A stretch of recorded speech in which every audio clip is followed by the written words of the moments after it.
X, there was a scene written where I come up behind a guy and grab him around the neck and snap his neck.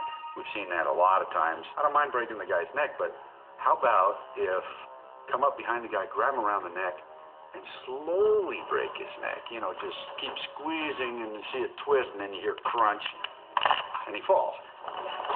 I think he thinks he's Jason.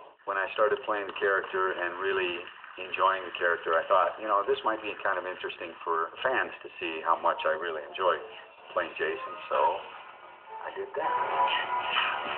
Kane has really made himself into a real cult celebrity by appearing at the conventions and TV shows and stuff and getting the Jason name out there. He's a very personable guy. He likes to meet the fans. Hey, big guy, would you say hello to my wife, Joanne? Yes, I did.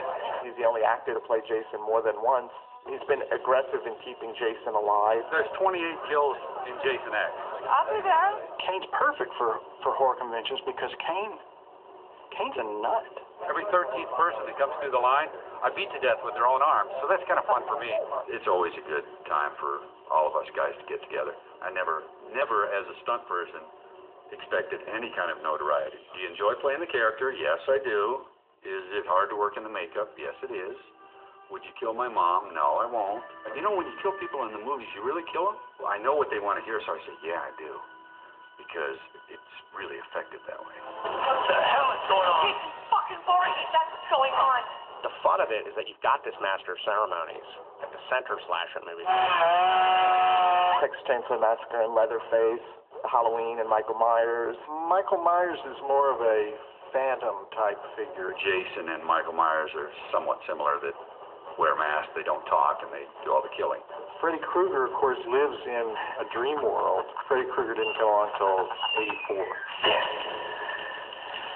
He's gone. I was actually jealous of Sean and Friday the 13th because they had sold their film to Paramount, and we had just, with lots of aggravation, managed to make our first little film, which was Nightmare on Elm Street. So we showed Nightmare on Elm Street to Frank Mancuso at Paramount. They passed on it. Sean had made it, and we were still stumbling around a little bit. Comparing Nightmare on Elm Street series, and there were 7 of those, to Friday the 13th, I'd say Nightmare on Elm Street kind of has the upper hand in terms of, you know, the stories are a little more innovative and more special effects. The killer also had personality, something that Jason never had. Freddy makes fun of people. He's more campy. Freddy is pretty much the Henny Youngman of the slasher genre. He always has a one-liner. Jason doesn't speak. Jason just kills people, and at that he's very good. Paramount pretty much was always embarrassed by the success of the Friday the 13th films. This is something they didn't want to be known for.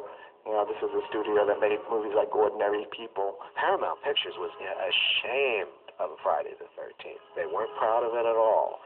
But when it started making money, baby, Paramount, I'm sure, was getting tremendous flack over those pictures, but they were also getting tremendous returns. They opened them on lots of screens. They just wanted to open that weekend, make a killing in those first few days. They did very little to publicize the films. They were ugly stepchildren that they just put out there and could make a quick profit on. But they really didn't care how good or bad the films were. Then they started on a downward slide, culminating with Part 8, where you were really not making a tremendous amount of money back, and you're still getting the flack from parents groups and everybody else.